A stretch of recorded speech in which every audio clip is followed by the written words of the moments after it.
Hello everyone. Now we are going to discuss on the topic diversity techniques.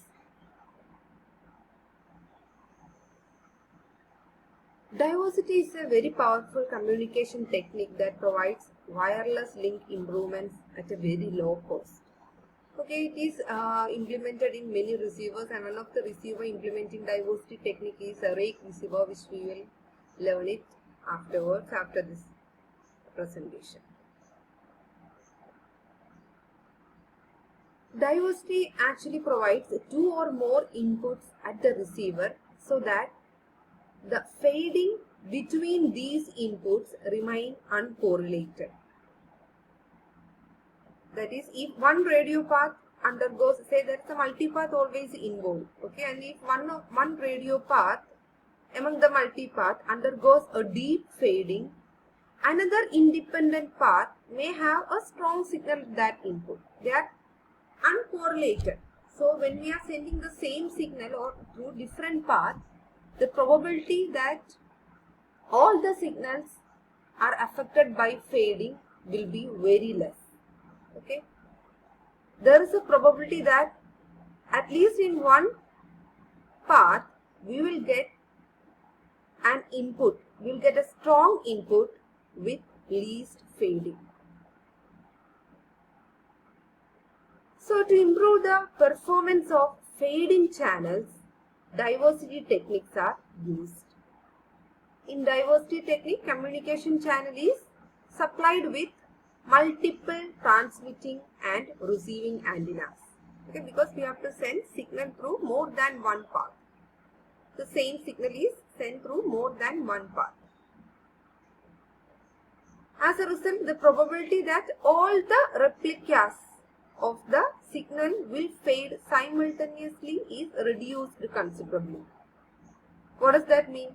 It means that when you send the same signal through different paths, it is not necessary that all the signals will be equally affected by fading. Okay, sometimes through one path the signals might feel more faded, but in some other path we will get the signal with less fading. So that is made using diversity techniques. And diversity techniques are classified into three classes: frequency diversity, time diversity, and space diversity.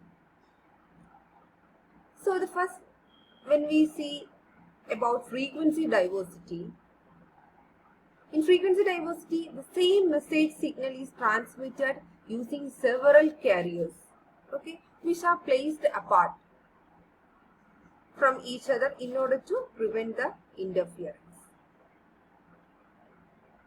So in frequency diversity, normally we choose a frequency spacing that is either equal to or larger than the coherent bandwidth of the channel.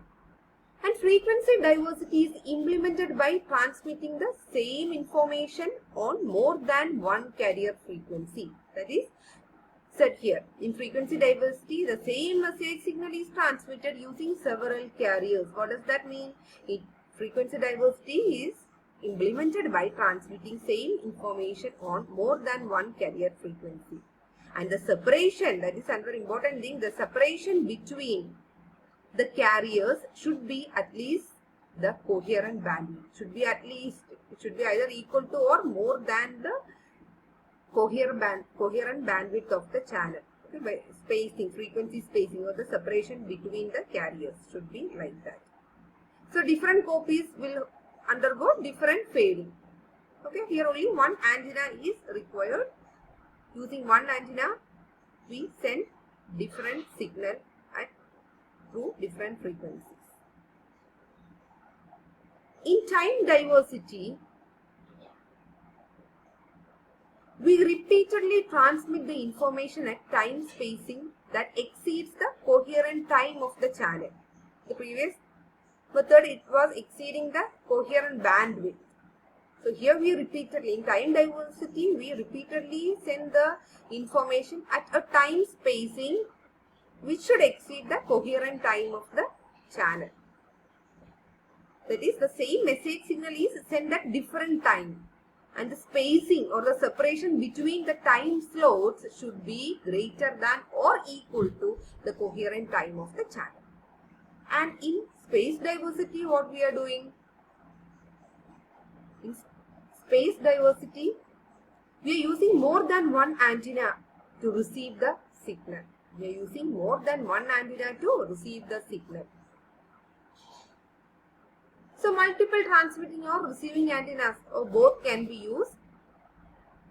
With spacing should be given in such a way that the fading is minimized. Okay, but here since more antennas are used, we require more hardware also. So this is a figure showing the space diversity. Here more receiving antennas are used. See, so the replica of the same signal is received by more than one receiving antenna. And finally, these are combined in a linear combiner.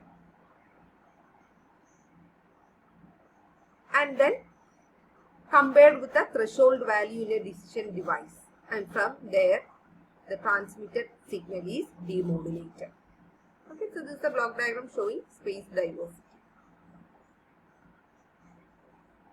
Now we are going to move into a technique which makes use of this diversity technique. This diversity technique is used in rake receivers. The block diagram of the rake receiver is as shown. A rake receiver is a radio receiver that is designed to counter the effects of multipath fading. Okay, so rake receiver will reduce the multipath fading effect. And actually, the several sub receivers are used, and it represents the fingers of a rake. That is why this receiver is named as a rake receiver. So what does a rake receiver do? A rake receiver actually collects all the time delayed or time shifted delayed signals. The signals passing through multi-path. Okay, those signals are collected by the rake receiver and passed into separate correlation receivers, because they all have different delays. They all come at different time instants. So each signal is passed through separate correlation receiver. And then the output of each correlation, see, these are the received signal. Okay, these are all delayed received signals, and for each signal we provide separate correlators, and the output of the correlators are then weighted by means of this block, or separate weights are given to the output of each correlator. Output of each correlator are weighted to provide better estimate of the transmitted signal, to remove the effect of fading, to increase the strength of the transmitted signal. Separate weighting is done in this block in phase and gain adjusters. Okay, so that when we combine the signal that is received here, y of t, will have maximum strength transmitted signal. Will have a maximum strength transmitted signal. Okay, and this signal, from this signal we have to demodulate what? The bit stream. So it is integrated over a bit duration, and then finally in the decision device it is compared with the threshold. If it is less than the threshold, it is taken as binary 0, and if it is greater than the threshold, it is taken as binary 1. And this rake receiver is normally used in CDMA or WCDMA, which is an efficient way of multipath signal reception, where several receptors are able to reconstruct the signal with different time codes, amplitude as well as phase. So this is the block diagram of the rake receiver, which makes use of the diversity techniques.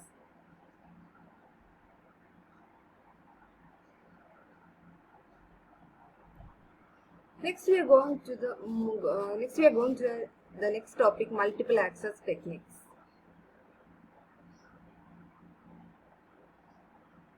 Multiple access is a technique whereby many subscribers or local stations can share the use of communication channel at the same time or nearly the same time, despite the fact that their individual transmissions may originate from widely different locations. So it's a technique where many users can share the channel. In this multiple, you might have heard about multiplexing. This multiplexing is different from multiple access. Multiple access refers to the sharing of communication channel by users present in various locations. On the other hand, multiplexing means sharing of the channel, such as say a telephone channel, by users confined to a local site. In multiplexed system, the user requirements normally remain fixed.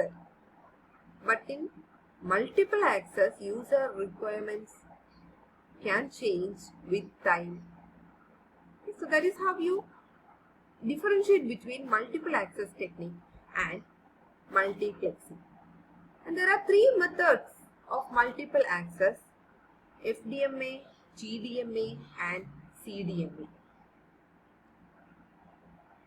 First, let us see what is FDMA, frequency division multiplexing. In this technique, disjoint subband of frequencies, these are the subband of frequencies, are allocated to different users. Each user, difference will be allocated to one user. This will be allocated to one user. Next frequency band will be allocated to next user. So these subbands of frequency, here say frequency band 1, frequency band 2, frequency band 3, they are allocated to different users on a continuous time basis. Here the time is continuous. What we are doing, we are dividing the frequency. Frequency is divided into various subbands. Each frequency is given to different users, but on the same time. On the same time, they can use these different frequency bands. Okay, and in order to reduce the interference between these frequency band, a guard band will be provided. Okay, they act as buffer zones.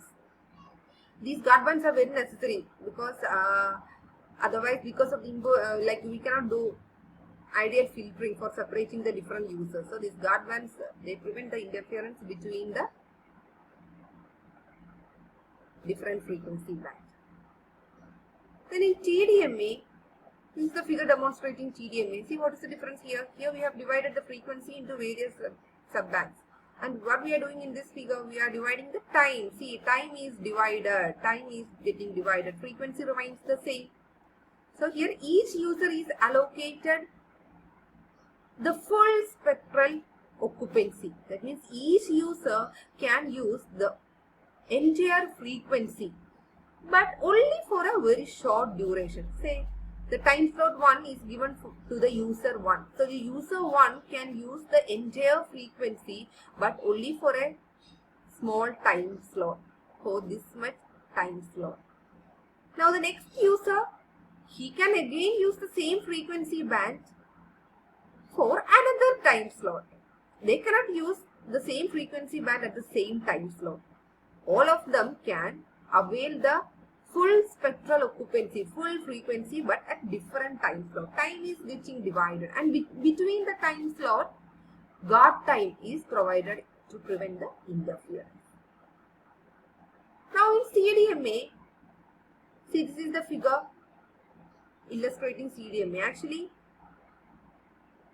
it has the advantage of both FDMA and TDMA.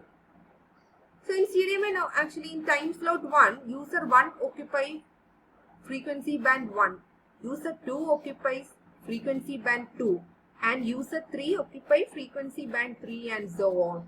See, look at this figure. This is the time slot 1. Okay, during time slot 1, user 1 will occupy one frequency band, user 2 occupy another frequency band, user 3 will occupy another frequency band. Now during another time slot, user 2 can occupy the frequency band which was previously used by user 1. During the time slot 2, user 3 can occupy the frequency band which was previously used by user 2. And during this time slot itself, user 1 can use the frequency band which was previously used by the user 3. So if you look at this figure, what is happening here? Time is divided into various time slots. At the same time, frequency is also getting divided. That's why it combines the advantages of both frequency division as well as time division. In this time slot, if you see this particular time slot, if you see this or if you observe this particular time slot, both frequency division and time division is taking place.